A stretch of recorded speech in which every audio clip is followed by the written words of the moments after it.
1% भी, 0.1% भी अगर इस चीज़ में इन्वॉल्वमेंट मिल जाती है, मैं सारी जिम्मेदारी लेने को तैयार हूँ।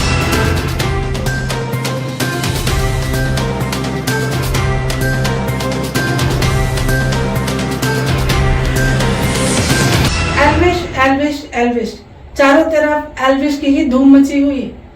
बिग बॉस विनर और यूट्यूबर एल्विश यादव इन दिनों सुर्खियों में छाए हुए हैं।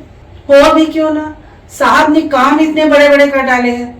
Bigg Boss winner Elvish Yadav इन दिनों सुर्खियों में छाए हुए हैं, लेकिन किसी अच्छे कार्य के लिए नहीं, बल्कि नशा बेचने के लिए वह सुर्खियों में छाए हुए हैं। और हमारे एल्विश यादव कोई ऐसा वैसा नशा नहीं बेचते भैया, ये तो सीधा सांपों का जहर बेचते हैं।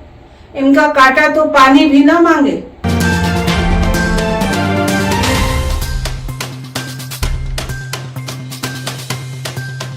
यानी एल्विश यादव के जिम्मे कोई छोटा मोटा अपराध नहीं है, ये तो सीधा जान लेने का कारोबार करते हैं।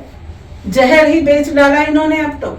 लेकिन सवाल दोस्तों इस वक्त यह बड़ा है कि इतनी बड़ी मात्रा में अपने फैन फॉलोइंग के साथ आने वाले एल्विश यादव किस तरह हमारे और आपकी भावनाओं से खेलते हैं।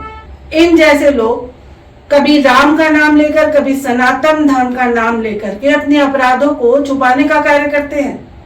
हमारे आपकी भावनाओं से खेल करके अपने बिजनेस को बड़ा करते हैं और उसके पीछे खुद को बचाने का कार्य करते हैं। लेकिन सबसे पहले इस बात के लिए हमको और आपको समझना होगा और सावधान रहना होगा इस तरह के अपराधियों से।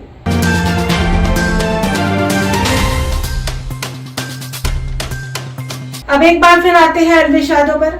आपको याद होगा दोस्तों, जब शाहरुख खान का बेटा आर्यन खान नशे के केस में 1 महीने की जेल काट कर आया था, तो किस तरह एल्विश यादव ने उनका मजाक उड़ाया था और ताना कसा था। यार छोटा वाला है, कोई बात नहीं, ड्रग्स कंज्यूम करे कोई बात। हमारे साहब एल्विश यादव ने तो यहाँ तक कह डाला था कि अगर आपके पास पैसा है तो पूरा बॉलीवुड आपके सपोर्ट में आके खड़ा हो जाएगा। इसके साथ ही दोस्तों एल्विश यादव ने यह भी कहा था कि अगर आप अमीर हैं तो नशा करना जायज नहीं हो जाता।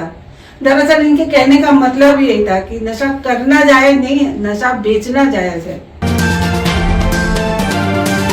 हालांकि आर्यन खान के मामले में पूरी अदालत और एनसीबी दोनों ने इस पूरे मामले को झूठा करार दिया था और समीर बानखेड़े के खिलाफ उल्टा केस लग गया था कि उन्होंने शाहरुख खान से रिश्वत खाने के लिए यह सारा मामला रचा था। लेकिन अब ये बात है कि उनको तो एनसीबी और अदालत ने बेगुनाह साबित कर दिया। देखना दिलचस्प यह होगा कि एल्विश यादव को कौन कौन बचाने आगे आता है।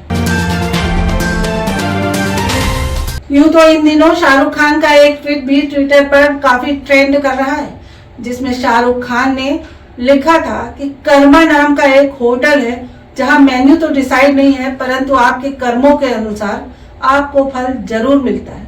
तो कहीं ना कहीं एल्विश यादव को उनके कर्मों का फल मिल ही रहा है।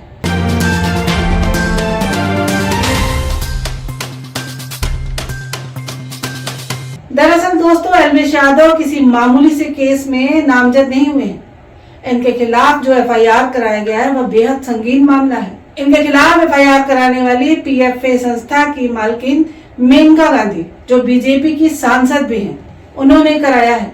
और आपको बता दें कि एल्विश यादव के खिलाफ पूरे पुख्ता सबूत जुटाने के बाद ही मेनका गांधी की संस्था ने एफआईआर दर्ज कराया है। तो फिर ये सारे के सारे इंडेंजर्ड स्पीशीज हैं, पाइथन्स हैं, कोबरास हैं, और इनको लेने के लिए, इस्तेमाल करने के लिए 7 साल की सजा है, संगीन जुर्म माना जाता है। शेड्यूल 1 एनिमल है। फिर उसके बाद पता चला कि ये बेचता है इनका वेनम। तो ये ट्रैप के लिए हमने उन्हीं को ही फोन करके कहा कि हम पार्टी कर रहे हैं, आप अपने लोगों को भेजिए। इतने सारे सबूत, वीडियो और गवाह होने के बावजूद भी जिस तरह एल्विश यादव खुलेआम मेनका गांधी को चैलेंज दे रहे हैं, दरअसल एल्विश यादव में ये हिम्मत आती कहां से, सवाल अब यह है बड़ा।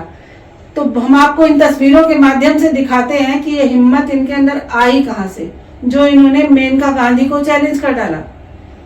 तो देश के जाने माने नेता इनके साथ तस्वीरें खिंचाते हैं। देखिए, नंबर 1 पर हम आपको दिखा रहे हैं किस तरह देश की फायर ब्रांड नैतिकता पर ढेर सारे भाषण देने वाले, सदन में चिल्ला चिल्ला कर बोलने वाली हमारी सिलेंडर वाला, पहचान तो आप गए ही होंगे। दूसरे नंबर पे आते हैं बीजेपी के फायर ब्रांड माने जाने वाले नेता तेजस्वी सूर्या। तेजस्वी सूर्या के साथ भी अलविश यादव अपनी फोटो आए दिन सोशल मीडिया से वायरल करते नजर आते हैं। इसके साथ ही तमाम ऐसे बड़े नेता जिनसे मिलना ही मुश्किल हो, उनके साथ अलविश यादव यूं फोटो खिंचवाते हैं। अब एक दूसरी तस्वीर हम आपको दिखा रहे हैं, जिसमें हरियाणा के सीएम खट्टर ने तो अलविश यादव का हाथ उठाकर उनको भरे मंच से सम्मानित कर दिया। इसके बाद तीसरे नंबर पे आती है हमारी वित्त मंत्री निर्मला सीतारमण। देखिए इनके साथ भी कैसे इनकी तस्वीरें हैं। और बस इतना ही नहीं, हमारे कैबिनेट मिनिस्टर पीयूष गोयल हो या उत्तर प्रदेश के सीएम योगी या महाराष्ट्र के सीएम एकनाथ शिंदे हो, सब के सब इनके साथ तस्वीरें खिंचाकर, इनको शाल उड़ाकर इनको सम्मानित करते हुए नजर आते हैं। और अलविश यादव ने तो एक्स प्लेटफॉर्म पर अपनी वीडियो वायरल करते हुए यूपी के सीएम योगी से मदद ही मांग डाली है। तैयार हूँ यूपी पुलिस के साथ, और मैं रिक्वेस्ट करूंगा यूपी पुलिस को, पूरे प्रशासन को, माननीय मुख्यमंत्री जी योगी आदित्यनाथ जी को, कि मेरी 1% भी 0.1% भी अगर इस चीज में इन्वॉल्वमेंट मिल जाती है। अब देखना दिलचस्प तो यह होगा कि अगर अलविश यादव फंसते हैं तो भी बीजेपी की किरकिरी, और अगर छूट जाते हैं तो भी सरकार की किरकिरी। दोनों हालत में मलबा तो इन पर ही गिरना है।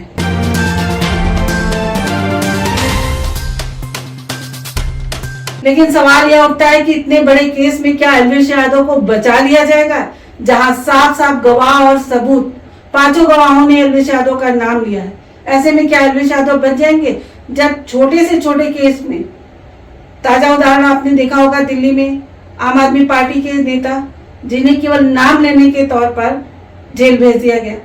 ऐसे में क्या अलविश यादव जो भगोड़ा बन करके उत्तर प्रदेश से बाहर घूम रहा है, उत्तर प्रदेश की तीन टीमें अलविश यादव को ढूंढ रही हैं, और उधर अलविश यादव बिग बॉस के प्लेटफॉर्म पर मजा ले रहे हैं।